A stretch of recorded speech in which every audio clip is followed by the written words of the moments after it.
Baby, I wanna touch you. I wanna breathe into your well. See, I gotta.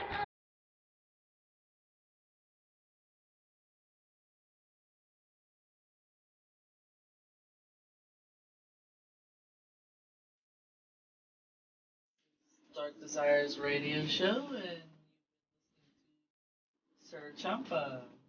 And we're here on the phone here with Violent Vickie, who we're doing an interview of, and she will be also at Mass coming up very soon. We're going to be here February 25th, so everybody needs to come and see Violent Vickie at Mass and Respectables, downtown West Palm Beach. So, hi Vickie, how are you? I'm good. I'm pretty busy. Oh yeah. I'm getting ready to fly out tomorrow. Oh wow. Okay, so you Yeah. can. Awesome. Well, How are you? tell us. Good. Just a little crazy with everything, but life Yeah. goes. So tell us a little bit about yourself. Just to, where you get the name and where okay. and Tell you about myself. right, where you're from and things like that. I'm from California. I've lived in LA and the Bay Area, and I'm currently in Long Beach. I can't hear you too well. Okay. Ask I her think if he's. ask her if she can hear you better. Can you hear now? A little bit better? Okay, he's got it. All right. This is John, our host of Jolt Radio. Thank you, John. So, I was actually asking about, how did you come up with your name? How did you, or, you said you were from California, right? Yeah. I was going by DJC when I first started out because I used to go by the name JC, and then I decided nobody would understand that, so I switched it to Violent Vickie. I liked the alliteration, and I was kind of going for a punk name and like a feminist name. I was thinking of like Julie Ruin, like Kathleen Hennis for Bikini Kill, her solo project, and thinking of like Sid Vicious, just different kind of punk names, and so yeah, that's how I came up with it. I was also watching like a lot of soap operas at the time, and so like a couple of the characters were named Vickie, so I kind of went along with it. Okay, that's cool. Yeah.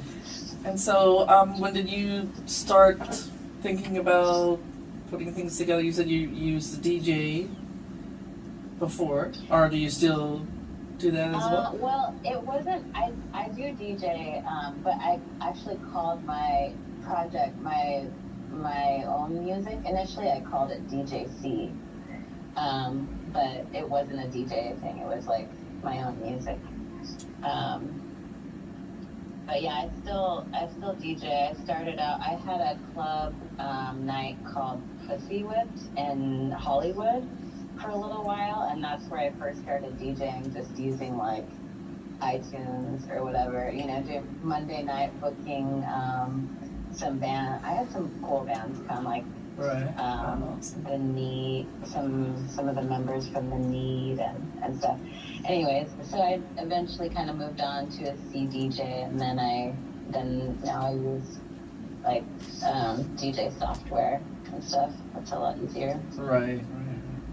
So, when did you start put together Violent Vickie? About what time?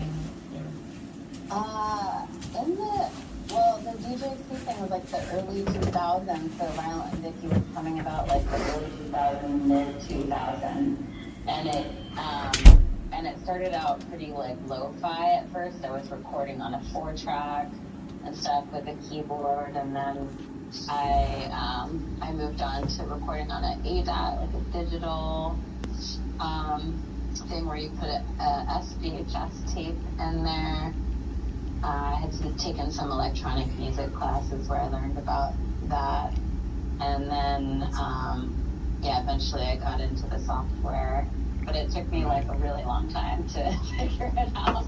Like, it doesn't really come naturally naturally to me. So Right, because there's a lot Yeah. of all the buttons and all yeah. the different sounds and all the I don't think I could ever. I would probably go crazy in the middle of that because I couldn't handle that. Oh my gosh, definitely. But so, what kind of music influenced you into just overall, and also what you play as a part of Vickie? I was influenced by Riot Girl music, like feminist punk bands like Bikini Kill and Sleater Kinney and Bratmobile and stuff, and then also Electro Clash was kind of coming about around then. So I like adult, they're probably like electro punk more, and Peaches and like Chicks on Speed, the Tigra, and then I also was introduced to like kind of goth industrial stuff like around that time, Bauhaus and Skinny Puppy, and so I started out kind of more lo-fi Electro Clash / Riot Girl, I would say, and then it got darker for sure with this last album. I had some dark stuff on my first one, but yeah. So then, And you know, I liked Crystal Castles a lot, and a lot. yeah. So that's cool. Awesome. So then, you said it's this album, the last album you did was a little bit more dark. So what influenced that? Because I really like that album. I mean, it's pretty awesome. I like the dark music, and I it's love the danceable also. So love to have it at Mass. We've had Brian, which is DJ Count Knight. He played your music last time, and he played it at Mass. So we're looking forward to hearing all your music, especially the dark stuff. So what kind of influence brought that about? What? I don't know really. I mean, maybe it was just experiences, like life experiences. I'm sure I was listening to some darker music. I was introduced to like Atari Teenage Riot a long time ago, and I did a tour with Honey and Elias, who was an original member of that band. So I think she ended up influencing me locally and stuff. But I don't know, like this. Oh, I did listen to some Witch House as well, and Geneva Jacuzzi. I don't know if you've heard of her, kind of lo-fi. Awesome. I was thinking of that when I was writing one of those songs. And yeah, so I mean that's cool, and I see a lot of the combination of I see influences and just angsty going through just shit, just relationship stuff and job stuff and everything. Oh Yeah. Definitely. These past 2 years of this crazy pandemic and everything else has been, everybody's lives have been turned upside down, and it's just a crazy mess. And so I saw a lot of like cemetery photos and things like that. Or do you have any anything that you gear towards the cemetery, or is that part of just the idea of the dark music, or how do you describe? I DJ'd at the cemetery because there was a girl here that was hosting some like goth dating events and like goth like picnics in the cemetery. So I DJ'd a couple times there, and then my friend was there, and she just ended up taking a bunch of photos. So that's how I ended up. Oh, well, that's cool. That's interesting. That, yeah. So, and then have you been traveling around performing, or how have you? Yeah, I've been doing like mostly one-off kind of things since things started opening up again. Like I played in LA a few times. I got to play at this local fetish club, which was a pretty big deal for me. And then I got to play in Mexico City which was amazing. The audience there was amazing, and I DJ'd there too. Played in San Diego, and I recently played in Fresno, and that was amazing as well. The audience was just super sweet and receptive, and like a lot of kids dressed like cosplay, and it was so cool. And so now I'm gonna play Mass, and then I'll come back play a show in Orange County in Southern California, and then I'm gonna play in Tijuana. So I'm excited about that. Oh, and I'm playing Absolution in October. Absolution Fest in Tampa. I believe it's in Tampa. Awesome. Cool. Yeah. Awesome. So when is that going to be? The one? It's in October. Okay, October. Have you heard of it? I have. We have a lot of we have a lot of friends from the Tampa area, a lot of musicians and DJs that come to Mass, and we'll have bands come from there. There's a few bands that we've had. Push Button Press was one, and we have a couple more, but there's a ton of bands that, and a lot of people play in Tampa.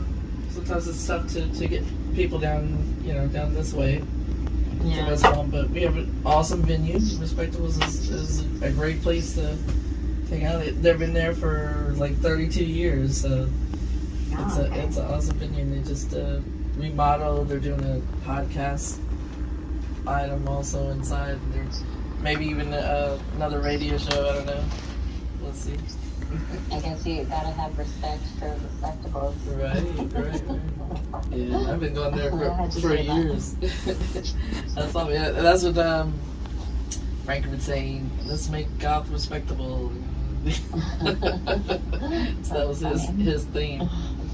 So, and then what you were saying about in Mexico, they have quite a big goth scene in Mexico, but it's a lot of the, I want to say maybe the things are close to like Day of the Dead type things, but they're into the more darker idea of, and it's not dark part of death, but like they incorporate it into their culture, and so maybe that's why there's a bigger goth community, perhaps. I don't know. But that's one of my favorite things. Right, because the Day of the Dead is part of their religion. Right, too. right. They kind of So embrace the darkness. definitely, Yeah, definitely. I guess I kind of have thought about that, but maybe not the way you said it. But yeah, I definitely see that when going to the churches, the cathedrals and stuff. It's like, wow, Right. that's dark. Architecture and everything, right? Because Yeah. but there's a lot of history in Mexico City. I mean, I haven't been there, but I would love to go because I want to see the City of the Gods. And there's all the ruins. Teotihuacan. Yes, that, and then the No. That you said it very well, actually. And Tenochtitlan is the capital city of the Aztecs and so on. Oh, okay, yeah. I got to go there when I was in Mexico City, and it was awesome. It was my favorite part. So. Oh yeah, I am looking forward to going there. I hope to go there soon because that's one of the things that you should go. tracks. The Airbnbs is like $20 or something. Oh, So well, yeah, that's it's awesome. not bad at all. So you're looking forward to coming to Florida? I know you. Definitely. Awesome, Yeah. awesome. And thinking about any plans on moving out or? Yeah, I'm gonna look at places. Well, I'm gonna look at places while I'm there. Right. And I don't know. I was actually thinking maybe Tampa would be a good place because it's kind of cheaper. Ah, it's definitely. So yeah. I don't know. I've never been there, but Sweet. I'm It's going essential. to Orlando tomorrow. Flying into Orlando, and then I'm gonna go hang out with my uncle in Titusville, and then I'll head up to Miami and West Palm Beach. But I don't know if I'll get a chance to check out Tampa or not. Yeah, because Tampa's like 4 hours driving from West Palm Beach. Miami is, I Well, guess, from about Orlando, it's like an hour. Right, Or Orlando's an Titusville, hour. it's like a couple hours. Right. So, Yeah, because you're all the way from east to west. You know, it's not a huge state wide, but it's enough drive. You know. yeah. But well, great, awesome! I can't wait to see you, and we're looking forward to having you at Yeah, I'm super Mass. excited. And that's the February 25th. Everyone, don't forget Mass at Respectables. And would you like to share any information about how anyone could find your music and? It's everywhere. You know, it's on all the streaming sites, and Bandcamp is the best place to buy stuff. I have shirts on there too, and I'll have shirts and CDs at the show on the 25th at Awesome. Mass. Cool. Great. And all right. So we will be. So you have like a link tree? I think you have a yeah. Because you have a lot of the link tree. I have a website and a link tree. Right. I did see it's violentvicky.com, right? Yeah. Is your, okay. Violentvicky.com. Right. Is your website? Yeah. It's nicely set up. So it's cool. Awesome. And so Yeah, if you just like Google Violent Vickie would come up, even if you spell it wrong, it comes up. Right. Yeah. And I've been putting all the things out. So check out. We have our invite for Mass. Is our Dark Valentine featuring Violent Vickie. So check it out. And we have Mass Miami Productions is the link tree for Mass, and also our Dark Desires radio show. So great, awesome. We're looking forward, and go be safe, drive safe, and we'll see you soon. Okay. All right, thank you. Bye. Have a good night.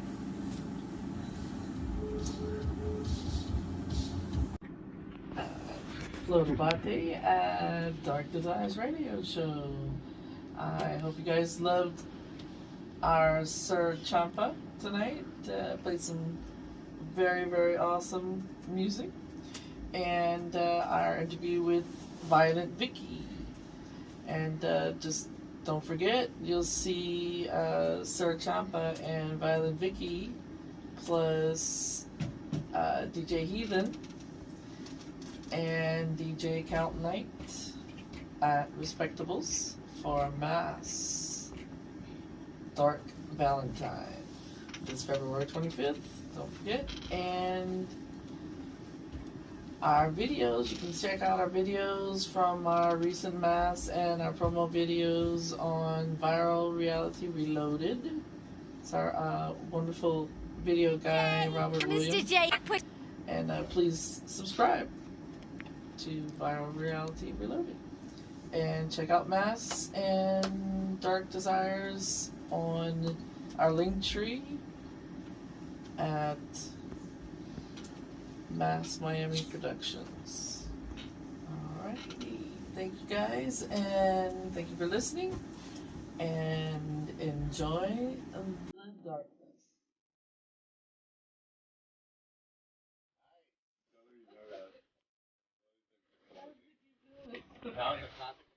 I know. No, sometimes he forgave me like, we're like the darkness. Yeah, that's what I meant. I have to look at John.